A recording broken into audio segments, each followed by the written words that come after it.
Hello guys, welcome back to my channel. അപ്പോൾ പുതിയൊരു വീഡിയോയിലേക്ക് എല്ലാവർക്കും സ്വാഗതം. അപ്പോൾ ഇന്ന് ഞങ്ങൾ അമ്പങ്കുന്ന് നേർച്ചയാണ്. അപ്പോൾ നേർച്ചയ്ക്ക് പോവാണ് കേട്ടോ ഗൈസ്. അങ്ങനെ നേർച്ചയ്ക്ക് പോകുക എന്ന് പറഞ്ഞാൽ എന്ന് രണ്ടാമത്തെ ദിവസമാണ് പോകാറ്. ഇന്ന് മൂന്നാമത്തെ ദിവസമാണ് കേട്ടോ. മൂന്നാമത്തെ ദിവസം ഞങ്ങളെ നാട്ടിൽ നിന്നും പെട്ടി പോണ ദിവസമാണ്. അപ്പോൾ അതുകൊണ്ട് ഇതും രണ്ടും പാടെ നടക്കില്ല. അപ്പോൾ നട്ടുച്ചക്ക് പോകുക, രണ്ടും വേണം പറഞ്ഞങ്ങാണ്ട് അങ്ങനെ പോയി ഞങ്ങൾ അവിടെ എത്തി. എൻ്റെ പൊന്നേ കാറങ്ങ് പാർക്ക് ചെയ്ത് അങ്ങനെ നടക്കുകയാണ് കേട്ടോ. ഇക്കാ വരുന്നുണ്ട്, വേണ്ടോ പുറകിൽ വരുന്നുണ്ട് കാർ പാർക്ക് ചെയ്ത്. അങ്ങനെ ഈ ഒരു റോഡ് കണ്ട് എൻ്റെ മുന്നേ ഈ ഒരു റോഡ് കുറച്ച് കഴിഞ്ഞാൽ ഈ റോഡിൻ്റെ മുഖ ഷേപ്പ് അങ്ങ് മാറിപ്പോകും കേട്ടോ. അത്രക്ക് ജനമായിരിക്കും.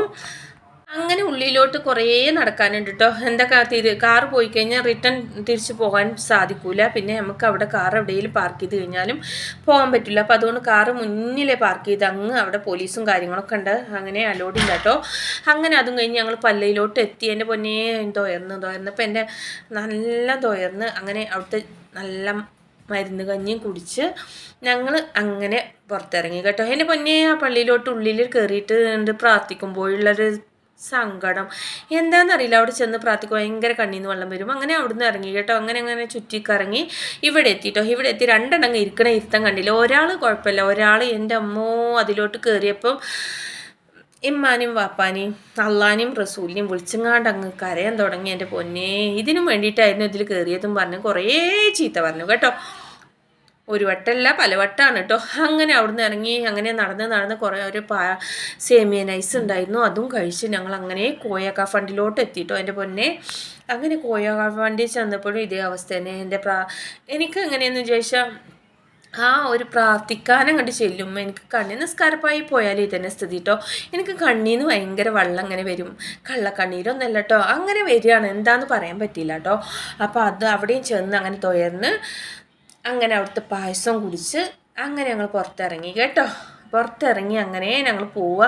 ഞങ്ങൾക്ക് അവിടെയും കാണണം ഇവിടെയും കാണണം. ഞങ്ങൾ നാട്ടിൽ പോണ പെട്ടിയും കാണണം ഇവിടെയും കാണണം. എൻ്റെ പൊന്നെ, അപ്പോൾ എൻ്റെ അമ്മ പറഞ്ഞു പെട്ടിയൊക്കെ പോയിട്ടുണ്ടാവും, ഇനി കാണൂല, അങ്ങനെ ഇങ്ങനെ ട്രാഫിക്കും എൻ്റെ മൊത്തത്തിൽ കാണൂല എന്ന് വിചാരിച്ച് കണ്ടു കേട്ടോ. അതാണ് പഠിച്ചോൻ്റെ ഒരു കഴിവ് എന്ന് പറയുന്നത് കേട്ടോ. എന്തെന്ന് വിചാരിച്ചാൽ 8 മണി 8:30 ആയപ്പോഴാണ് ഞങ്ങൾ ഇവിടുന്ന് അങ്ങ് കാറെടുത്ത് അവിടെ എത്തിയപ്പോഴേക്കും ട്രാഫിക്കായിട്ടോ. എൻ്റെ പൊന്നെ ട്രാഫിക് കണ്ടപ്പോൾ എൻ്റെ വിചാരിച്ചു എന്തായാലും അതും കണ്ടില്ല ഇതും കണ്ടില്ല എന്ന് പറഞ്ഞാൽ ഭയങ്കര പ്രഷറായിരുന്നു കേട്ടോ. ഇവിടുന്ന് വൈകിട്ട് പോകാം. അപ്പം ഞാൻ പറഞ്ഞു അതും കാണും ഇതും കാണും, അപ്പോൾ പോണ വഴിയിൽ കണ്ടാലും കാണിച്ചു തരാമെന്നും പറഞ്ഞു കാരണം അങ്ങനെ ഞങ്ങൾ വണ്ടി സ്റ്റാർട്ടാക്കിയിട്ട് പൊന്നേ ഓവറായിട്ട് ട്രാഫിക്ക്. അപ്പോൾ എന്തായാലും ഇത് നമുക്ക് സാധിക്കില്ല പറഞ്ഞുകൊണ്ട് അപ്പം ഞാൻ പറഞ്ഞു ഞാൻ പ്രതീക്ഷിക്കണേ, ഞാൻ മനസ്സമാധാനപ്പെടുത്തി, ഞാൻ പ്രതീക്ഷിക്കണേ അവിടെ ദോർക്കാനാണ്, അത് എനിക്ക് നടന്നില്ലേ, അത് കണ്ടിട്ടില്ലേലും കുഴപ്പമില്ല എന്നും പറഞ്ഞുകൊണ്ട് ഞാനങ്ങ് പ്രഷർ കൊടുത്തു. അപ്പം അങ്ങനെ ഞങ്ങൾ എത്തിയിട്ടോ. എൻ്റെ വീട്ടിലോട്ട് എത്തി. അങ്ങനെ സെൻറ്ററിൽ വന്നപ്പോൾ ഈ ഒരു സംഭവമാണ് കേട്ടോ. ഇതാണ് കേട്ടോ ഞങ്ങളുടെ നാട്ടിൽ പെട്ടി പോണൊരു രംഗമാണ് കേട്ടോ. ഈ ഒരു രംഗം അടിപൊളിയാണ് കേട്ടോ. എല്ലാ വർഷവും ഉണ്ടാവും. രാവിലെ ഫുഡും ഉണ്ടാവും, നേർച്ചയുടെ മൗലൂദും ഉണ്ടാവും കേട്ടോ. അപ്പോൾ ഈ നേർച്ച അങ്ങനെ ഈ കൊല്ലത്തെ നേർച്ച ഇങ്ങനെ ആയിപ്പോയി. അപ്പോൾ ഇനി അടുത്ത കൊല്ലം നോക്കാം കേട്ടോ, അടുത്ത നേർച്ച. അപ്പോൾ ആയുസ്സുണ്ടെങ്കിലും ജീവനുണ്ടെങ്കിലും നോക്കാം കേട്ടോ. അപ്പോൾ എത്രയുള്ള വീഡിയോസ് കാണാൻ എല്ലാവരും സപ്പോർട്ട് ചെയ്യുക, സബ്സ്ക്രൈബ് ചെയ്യുക, ലൈക്ക് അടിക്കുക, കമൻ്റ് അടിക്കുക.